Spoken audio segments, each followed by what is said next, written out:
One step closer to Allah day 1۔ آج شعبان کا آخری دن تھا، کل سے رمضان شروع ہو رہے ہیں، اور شعبان کے اس آخری دن میں ہمارے نبی صلی اللہ علیہ وآلہ وسلم نے خطبہ ارشاد فرمایا تھا۔ یہ اس لیے تھا تاکہ ایمان والوں کو پریپیئر کیا جا سکے رمضان کے لیے، اور فائنل کال دی جا سکے کہ وہ رمضان کے مہینے کو بالکل بھی ضائع نہ کریں اور اس سے میکسیمم آؤٹ پٹ لینے کی کوشش کریں۔ نبی اکرم صلی اللہ علیہ وسلم کے خطبے کو ہم سمجھتے ہیں اور اس کو اپنی زندگی میں رمضان میں عمل کرنے کی کوشش کریں گے۔ تو خطبہ کچھ اس طرح شروع ہوتا ہے: اے لوگو، تم پر ایک عظیم الشان مبارک مہینہ آنے والا ہے، ایک ایسا مہینہ جس میں ایک ایسی رات آتی ہے جس میں ایک رات کی عبادت 1000 مہینوں کی عبادت سے بہتر ہے۔ اللہ تعالیٰ نے اس مہینے کے روزے کو فرض کیا ہے اور اس کی راتوں کے قیام یعنی نماز پڑھنے، جسے ہم تراویح کہتے ہیں، اس کو نفل قرار دیا ہے۔ اس مہینے میں جو لوگ اللہ تعالیٰ کا قرب حاصل کرنا چاہتے ہیں یا اللہ تعالیٰ کے قرب حاصل کرنے کے لیے کوئی عبادت کرتے ہیں، عبادت سے مراد نفلی عبادت، تو ان عام دنوں کے فرض ادا کرنے کے برابر ان نفلی عبادت کا ثواب ملتا ہے۔ جو فرض عبادت کرتا ہے اس کو عام دنوں کے 70 فرضوں کے برابر ثواب ملتا ہے۔ مطلب عام دنوں میں جو فرض نماز پڑھنے کا ثواب ملتا ہے اس کو 70 ٹائمز ملٹیپلائی کر دو تو 70 ٹائمز زیادہ ثواب ملے گا۔ عام دنوں کے فرض ایک نماز کے ثواب ملٹیپلائی بائی 70، اور نفل کا ثواب فرض کے برابر ہوتا ہے، یعنی عام دن میں جو فرض کا ثواب ملتا ہے وہ رمضان کے نفل سے ہی مل جاتا ہے۔ یہ صبر، پیشنس کا مہینہ ہے اور صبر کا ثواب جنت ہے۔ یہ غمخواری اور ہمدردی کا مہینہ ہے۔ اس مہینے میں مومن کا رزق بڑھا دیا جاتا ہے۔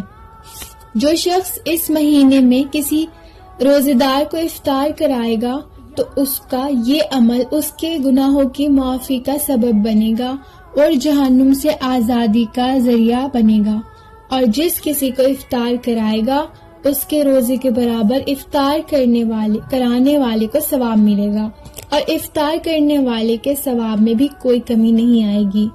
اے اللہ کے رسول، ہم میں سے ہر شخص کے پاس دوسرے کو افطار کرانے کی گنجائش نہیں ہوتی ہے، مطلب ہر انسان افورڈ نہیں کر سکتا کہ کسی کے لیے افطار ہوسٹ کر سکے۔ نبی صلی اللہ علیہ وآلہ وسلم نے فرمایا، اللہ تعالیٰ یہ ثواب اس شخص کو بھی دے گا جو کسی روزے دار کو ایک کھجور یا ایک بھرپور گھونٹ پانی یا دودھ کے شربت سے افطار کرائے گا، اور جو شخص افورڈ کر سکتا ہو وہ شخص کسی روزے دار کو پیٹ بھر کھانا کھلائے گا، اللہ تعالیٰ اس کو میرے حوض کوثر سے پانی پلائیں گے، پھر اس کے بعد وہ محشر میں پیاسا نہیں ہوگا یہاں تک کہ جنت میں داخل ہو جائے گا۔ اس مہینے کے پہلے 10 دن رحمت کے ہیں اور درمیانی 10 دن مغفرت اور بخشش کے ہوتے ہیں، اور آخری 10 دن جہنم کی آگ سے آزادی کے ہیں۔ جو شخص اس مہینے میں اپنے غلام کا کام ہلکا کر دے گا، اللہ تعالیٰ اس کی مغفرت فرما کر جہنم سے آزاد کر دیں گے۔ 1400 سال پہلے عرب میں غلام ہوا کرتے تھے، لونڈی غلام ہوا کرتی تھی، اور آج ہمارے پاس ہاؤس ہیلپرس ہوتے ہیں، تو ہمیں چاہیے کہ ہم ان کے لیے آسانی کریں اور ان کو بھی عبادت کا وقت مل سکے، ان کے کام کو کم کریں اور آسان کریں۔ مہینے میں 4 کام پابندی کثرت سے کیا کرو، یہ ہمارے نبی نے فرمایا۔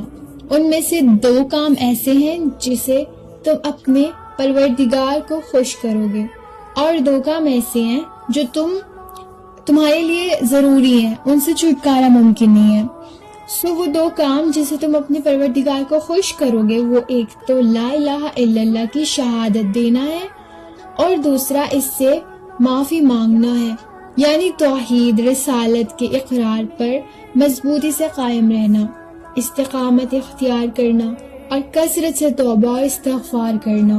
اب جب آپ نے اللہ سے توبہ ریپنٹنس کر کے اسلام کو قبول کر لیا ہے تو کلمہ توحید کو اپنانے کے بعد اب 2 کام ایسے ہیں جو لازمی کرنے ہیں، کمپلسری۔ پہلا اللہ تعالیٰ سے جنت مانگنا اور دوسرا جہنم سے اللہ کی پناہ مانگنا. یہ 2 کام اللہ تعالیٰ نے ہر ایمان والے پر کمپلسری کر دیے ہیں. ان 2 دعاؤں کو اپنی زندگی کا حصہ بنائیں اور اس رمضان اپنے رب سے اپنی بخشش کو یقینی بنوائیں.